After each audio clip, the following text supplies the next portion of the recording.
Yeah, I guess it's been since before the South Dakota State game that I've been here. These last few games, it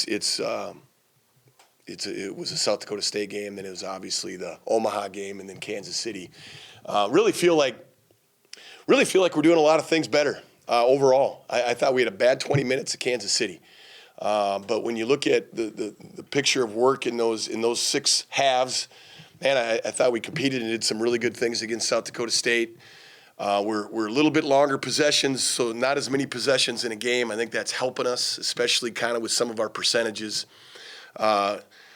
We had some lapses on taking care of the ball a little bit over the last few games, but again, it's still an area that we're pretty strong in.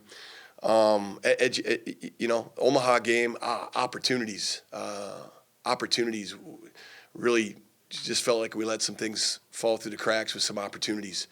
They're playing really well. They got guys making some plays right now. A guy like J.J. White's playing at an MVP type level, but they already got a guy like Sutton who's a candidate for that. So they got 2 guys that are playing at an extraordinary level. We gave ourselves an opportunity. The kid made a tough shot at the end. Just really disappointed with the Kansas City first half. We really challenged the guys at halftime to get your feet back all the way in, because I just felt like that first half, and I don't know what it was, but that first half we didn't handle anything very well, and we had some sad looks on our face, and we came out and competed in the second half. We gave ourselves an opportunity, but it's that team was playing like a team that had lost 8 in a row, that had a lot of pride in who they are and wanted to win, and they came out and out-physicaled us from the start, and so disappointing with that one. I like how we played, but you can't play 20 minutes against a team that's playing 40, and then great opportunity this week. We got 2 home games against Denver and then Oral Roberts, teams that we've had success with or played well against this year. Oral Roberts was a tough loss. I think we had some opportunities in that game, but 2 teams that I think are, from an offensive standpoint in particular, are playing really, really well right now. So we're going to have our hands full both games this week. How important it will this week be for the standings and making sure you can stay above those? There's just things that you can't worry about right now. And honestly, because it is, all those standings and where you finish, all that stuff's important, because you want to kind of stay in that mix.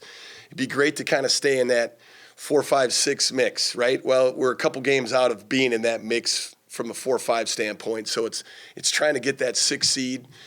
But ultimately, it's let's have a really good practice today. Let's get locked in to play our best tomorrow. And let's not get ahead of ourselves and be present with everything we're doing, and not get caught up with stuff that we're not necessarily controlling a couple days from now. And that's just got to be what we're focused on. But there's no question, every game we're playing from here on out is really, really important, because not only is it from a seeding standpoint, but it's important from we're getting close to the end of the year. Let's be playing our best right now.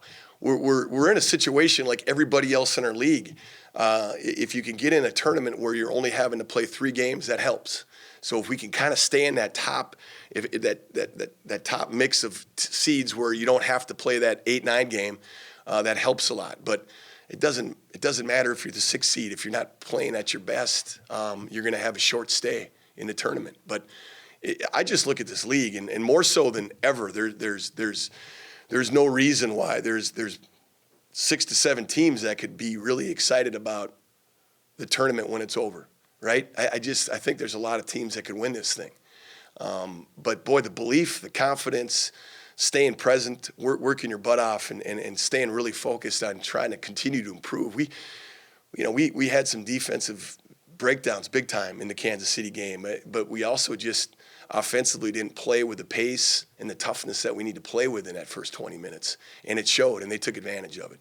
So, just keep playing, keep slugging. And we're playing good enough at times that I have no doubt in my mind what this team can accomplish. But, boy, you got to bring it in and do it.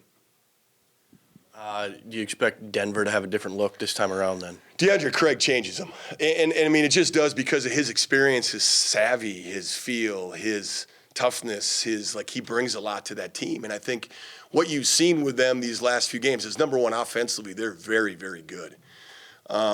But defensively, and whether the big kid's back or not, they've already got the other big kid that's playing more minutes and doing a good job for them. I think Kamba is his name. I don't know, Paul Rao, if I'm close on that or not, calling you out, but I don't know. I don't know his last name. I just know that he's big, and he's a rim protect guy, and he's a rebound guy and a defensive guy for him. But I just think Denver with Craig's a lot different team than what we saw at their place. I think he helps those other guys. Like he's a little more Batman, right? Whereas those other guys that are newer aren't ready to quite be that, but they could be really dang good Robins to him. And I think that's what you see when they're at their best.